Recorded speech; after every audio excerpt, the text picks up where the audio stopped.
প্রত্যেকটা জীবের হৃদয়ে বিরাজ করি। কোথায় ভগবান বাস করে? সবার যে হৃদয়টা আছে না, হৃদয়ের মধ্যে ভগবান বাস করে। কেউ প্রশ্ন করতে পারে যে ভগবান শরীরের মধ্যে কোন জায়গায় থাকে? এটার উত্তর হচ্ছে ভগবান হৃদয়ে বাস করে। কোথায়? হৃদয়ে। তো এই হৃদয়ে পরমাত্মরূপী ভগবান বসে আছেন, আমাদেরকে সবসময়ের জন্য সুরক্ষা প্রদান করছেন। কিন্তু আমরা মূর্খতাবশত আমরা মনে করছি যে আমি নিজেই সব করছি, নিজেই চলছি। এটা সম্পর্কে বলছে কর্তা অহমিতি মন্যতে। গীতা কৃষ্ণ বলছে সে নিজেকে কর্তা ভাবে। কিভাবে কর্তা? মানে কি? সে মনে করে আমি নিজে করছি, ভগবান করাচ্ছেন। যদি আমরা একটু ডিপলি চিন্তা করি যে আসলে আমরা যে এত কিছু করছি, এটার পিছনে কার হাত আছে? ভগবানের নিশ্চয়ই হাত আছে। হাত আছে কিনা? যদি বলেন তাহলে উদাহরণ দেন, একটা উদাহরণ কি হলো? আচ্ছা, এই যে আপনারা যতগুলো জীব আছে সবাই অক্সিজেন নিচ্ছে, অক্সিজেন বন্ধ করে দেয়। অক্সিজেন কি কোথায় যাবে? এত অহংকার, এত দেমাগ কোথায় যাবে? হ্যাঁ, মুহূর্তের মধ্যে সব শেষ হয়ে যাবে। তাহলে এই একটা উদাহরণে, বেশি উদাহরণ দিতে হবে না, একটা উদাহরণে যথেষ্ট। তাহলে বুঝতে হবে আমাদেরকে যে ভগবান আমাদের কি করছে, সব সময়ের জন্য আমাদেরকে সুরক্ষা প্রদান করছে। আমি আমার টাকা দিয়ে বেঁচে নাই, আমি আমার বিজনেস দিয়ে বেঁচে নাই, আমি আমার চাকরি দিয়ে বেঁচে নাই, আমাকে কে বাঁচিয়ে রেখেছে? ভগবান শ্রীকৃষ্ণ আমাকে বাঁচিয়ে রেখেছে। কিন্তু আমি বুঝতে পারছি না কেন? আমি মনে করছি আমি করতাম, এটা আমার অহংকার হয়ে গেছে, আমি করছি। যদি ভগবান শক্তি না দেয় তাহলে কারো করার ক্ষমতা নেই। তো তাহলে আমরা গোপন কথা আমরা ভগবানের কাছে শেয়ার করবো। কার কাছে? আচ্ছা, এবার আমি প্রায় দেখি অনেক মাতাজিরা বা প্রভুজিরা এসে এখানে বসে বসে কান্না করে, ভগবানের দিকে দেখে কান্না করে। তো তারা কান্না করে, বাড়িতে বিভিন্ন ধরনের ঝগড়াঝাটি হয়, এসে ভগবানের কাছে প্রার্থনা করে, প্রভু আমার স্বামীটা এরকম, স্বামীটা তো এই করছে সেই করছে, যেন ভালো হয়। কেউ বলছে আমার সন্তান যেন ভালো হয়। সবাই পরিবারের বিভিন্ন সদস্যের জন্য এসে এখানে ভগবানের কাছে কামনা করে। কিন্তু ভগবানকে বলে, কিন্তু ভগবান কি তাকে বলে? তার প্রতি উত্তরে কি বলে?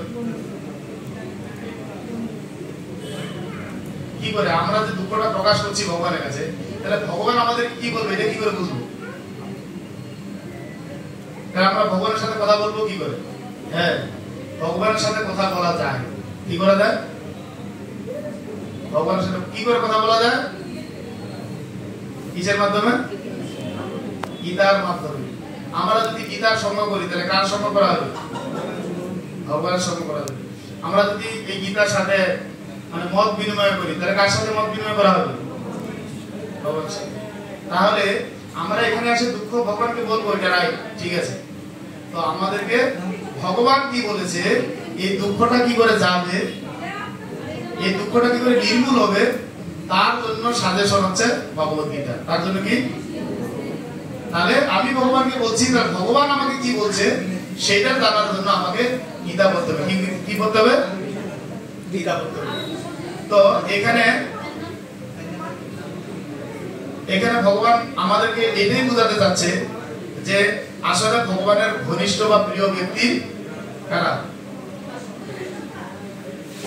ঘনিষ্ঠ প্রিয় ব্যক্তি? যারা ভগবানকে সবসময়ের জন্য ডাকছে, স্মরণ করছে, হ্যাঁ, তাকে ছাড়া কোনো কিছু করছে না, তারাই হচ্ছে ভগবানের প্রিয় ভক্ত, প্রিয় ব্যক্তি। তাহলে প্রিয় যেহেতু হয়, তাহলে গোপন কথাটা আমরা কার সাথে শেয়ার করবো? এই জন্য বলছে সর্বপূজ্যতম ভূয় শ্রীনুমে পরমম বচঃ। হে অর্জুন, তুমি আমার আসল কথা শুনো, আমার গোপন কথা শুনো। তো এরপরে এখানে বলছে তাই আমি তোমার হিতের জন্যই এটি বলছি। এরপরে বলছে মনমনা ভব মদ্ভক্ত। কি গোপন কথাটা? কি পুরো গীতা পড়ে লাস্টে 18 অধ্যায় এসেছে। 18 অধ্যায় এখন আমরা এই 65 নাম্বার শ্লোক এখানে আলোচনা করছি। পুরো গীতার উপর দিয়ে পুরো গীতা এই শেষের দিকে এসে মানে অর্জুনকে বলছে ভগবান কৃষ্ণ যে মনমনা ভব মদ্ভক্ত, তুমি আমার ভক্ত। কার ভক্ত? আমার ভক্ত। কিন্তু আমি কিছুদিন আগে দেখলাম ত্রিপুরার লোকেরা পাগলি মাসির ভক্ত হয়েছে। কার ভক্ত হয়েছে? কিছু কিছু ঘরে দেখা যায় পাগলি মাসিকে আরাধনা করছে। আচ্ছা, তো এরকম আমরা দেখতে পারি। আসলে ভগবানকে এটা আমাদেরকে জানতে হবে। যদি ভগবান আমাদের সবকিছু জানে, সবকিছু বুঝে, তাহলে আমরা কেন অন্যের কাছে যাব? তাহলে অন্যের কাছে যাওয়ার কারণটা হচ্ছে কি, আমাদের ভগবান সম্পর্কে যথাযথ জ্ঞান নেই। তার কারণে আমরা অন্যের কাছে ছোটাছুটি করছি, এর কাছে যাচ্ছি, ওর কাছে যাচ্ছি, এর কাছে যাচ্ছি। হ্যাঁ, যদি কৃষ্ণের কাছে গিয়ে সব সমাধান হয়, তাহলে অন্য জায়গায় যাওয়ার দরকার আছে? আচ্ছা, তো ভগবান কৃষ্ণ এখানে বললেন মন্মনা ভব মদ্ভক্ত, বলছে তুমি তোমার মনটা আমাকে দাও। টাকা পয়সা বাড়ি গাড়ি কিছু লাগবে না, কি দিতে হবে? মন দিতে হবে। কিন্তু আমরা ভগবানকে মনটা দিতে পারি না, অন্যজনকে মনটা দিয়ে রেখেছি। অন্য কাউকে মনটা দিয়ে রেখেছি, তার জন্য এই মন ভগবানের চরণে কি সমর্পিত না। কোথায় দিয়ে রেখেছি মন? এক একজন এক এক জায়গায় মনটা দিয়ে রেখেছে। তাই প্রথমে মন হচ্ছে মনমনা ভব মদ্ভক্ত, তুমি আমার মনটা দাও। তারপরে মজ্জা জীবন নমস্কুরু, তুমি আমাকে নমস্কার করো। কি করো? তুমি আমাকে নমস্কার করো। মামে বসেছি সত্যন্তে প্রতিজারি প্রিয়সিনে, এখানে বলছে হে অর্জুন, আমি সত্যই প্রতিজ্ঞা করছি, আমি সত্য বলে তোমাকে বলছি, আমি সত্যই প্রতিজ্ঞা করছি। কি বলছি? সর্বধর্মান পরিত্যাজ্য মাম একম শরণং ব্রজ, তুমি সব ধর্ম পরিত্যাগ করে আমার শরণাপন্ন হও, আমি তোমাকে সব পাপ থেকে মুক্ত করব, মুক্ত করে আমি তোমাকে আমার ধামে নিয়ে যাব। নিতাই গৌর প্রেমানন্দে। তো আমাদেরকে এখানে বুঝতে হবে যে ভগবান আমাদেরকে, ভগবান প্রতিজ্ঞাবদ্ধ হয়েছে আমাদের সামনে। কি বদ্ধ হয়েছে? গোপনীয় কথা হচ্ছে এটা, কৃষ্ণ